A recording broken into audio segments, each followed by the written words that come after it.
My name is David Titley. I work at Penn State Department of Meteorology and Atmospheric Science, and I'm a professor of practice and also the founding director of the Center for Solutions to Weather and Climate Risk. If my wife was here, she would have told you I hatched as a weather person. My first weather station I think I had when I was in first grade. I have records from third grade on. My prized possession when I was 10 years old, I finally badgered my parents enough so that I got a rain gauge. So I've just been one of these people that have always liked weather. I ended up in the Navy because, very frankly, I needed a way to pay for college, and there was scholarship Reserve Officer Training Corps.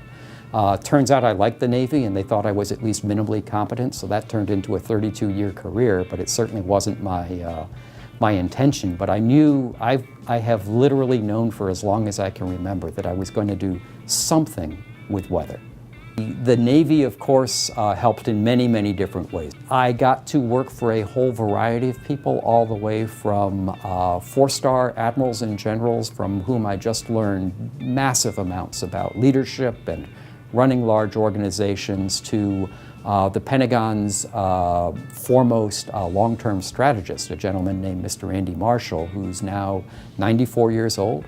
He had been appointed as the chief strategist in the Pentagon by every president from President Nixon to President Obama. So being able to learn from somebody like that about how to think about the future in different scenarios, and then really having this ability to put all this together.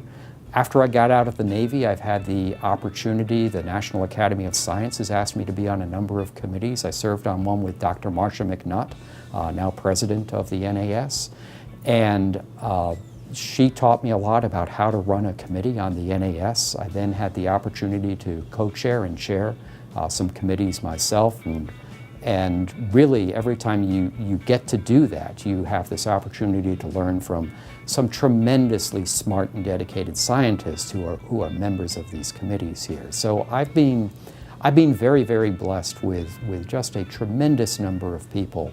I think many colleges now have opportunities to do that just simply we just didn't do decades ago.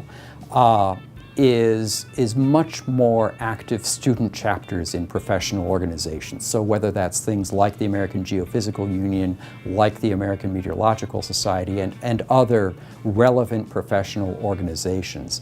So as a student, engage yourself in those student clubs. And if you have the opportunity to go to AGU or any other professional convention, I'd highly, highly recommend it. So the people coming up, it's going to be their profession, and they're going to get to shape it.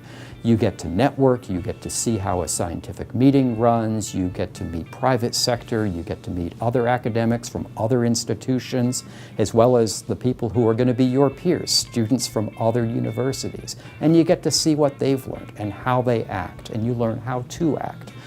It's a tremendous opportunity. I would tell people to be persistent if you have a goal.